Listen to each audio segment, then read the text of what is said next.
Welcome back to the Philadelphia Sports Hall of Fame Induction Dinner, and we have one of the men of the hour, Reggie Leach, on with us here. Reggie, so excited to have you. Congratulations on the induction. It is so well-deserved, and it's a big night for you and Flyers Nation. Well, I think it's, for me, it's a great honor just to come back to Philadelphia and to accept this award. You know, I was pretty excited when they called me a couple months ago that I was inducted, and I think it's one of my greater honors that I have received over the years. One of the famed LCB line in 1974, 1975, really the 70s, when the Flyers were at their heyday and winners in the Stanley Cup in 75 against the Buffalo Sabres. Walk us back to that time frame as Reggie Leach steps into the rink at the Philadelphia Spectrum on a given evening. What are the fans going to see on that evening? What is the LCB line going to bring to the ice that night?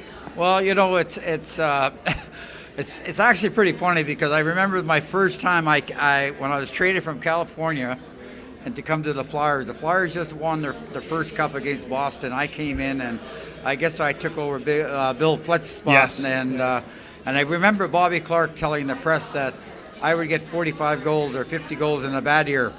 And I remember having 5 goals at Christmas time. That's it, because it took me a long time to get used to their system and what they were doing, because when I played in California, we didn't have a system. We didn't even have a hockey team, I don't think. We just played the game. But getting back to Philadelphia and learning their system and learning what Philadelphia was all about, learning what the Flyers were all about, that was my big adjustment. But then I had the chance to play and repeating and the Flyers repeating for the Cup and 74, 75 against the Buffalo Sabres. So that's it's a dream for us to win for myself to win the Stanley Cup, for any Canadian kid as a young hockey player to win. That was it. That was the whole thing. And that's the constant with hockey guys that I see, is talking about the team first, being humble and talking about the team. But let's talk about you individually, winner of a Conn Smythe Award. One of the greatest honors, the greatest honor that an individual player can receive. What was that like?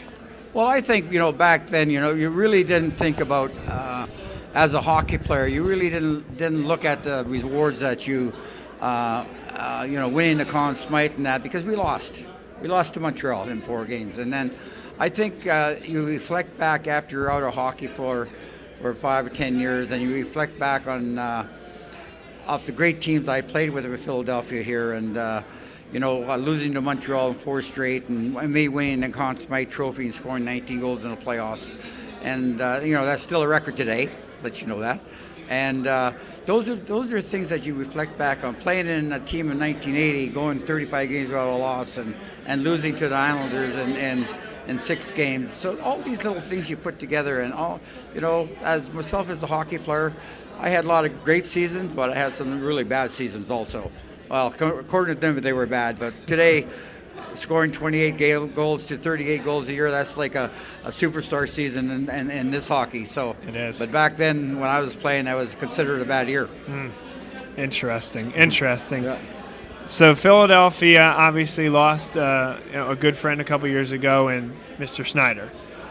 Tell me about what it was like. Describe that, playing for a Ed Snyder organization, and what that meant to you, what that meant to the whole team. I think that with Ed is that, you know, I found him more of a owner that loved his players. I know he did it as a business, but he still treated us all the same, and I think that was the big thing about Ed. He knew the ups and downs. He knew that what he had to do to improve the club to make the club better. He didn't waste that much money when we played in the 70s anyhow, because we didn't make that much money.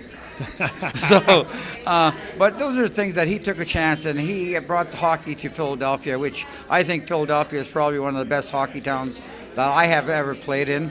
The sports people in Philadelphia is probably one of the greatest around. Even when you have bad teams, they let you know when you're playing bad. They let you know when you're playing good also. And I think that's a fair deal. If you're not playing up to par, I think it's up to the people if they want to complain about it. They're the ones that's spending the money to see what they put on the ice, and I think it's very important to have people have their input of what's going on. Yeah, You know. absolutely. Yeah. Well, Reggie, congratulations once again. Good. And it's great to have you on here this evening. We really appreciate it. Congratulations on the honor. It is Good. so well deserved. Good. Thank you very much. And when do I get my check? You get your check tomorrow. Okay. Is it Actually, coming in it's the mail? already in the mail. Oh, good. Good. Look Thank at you. this. Okay. Thank you very much. You got it. Yeah. Good. Thank you.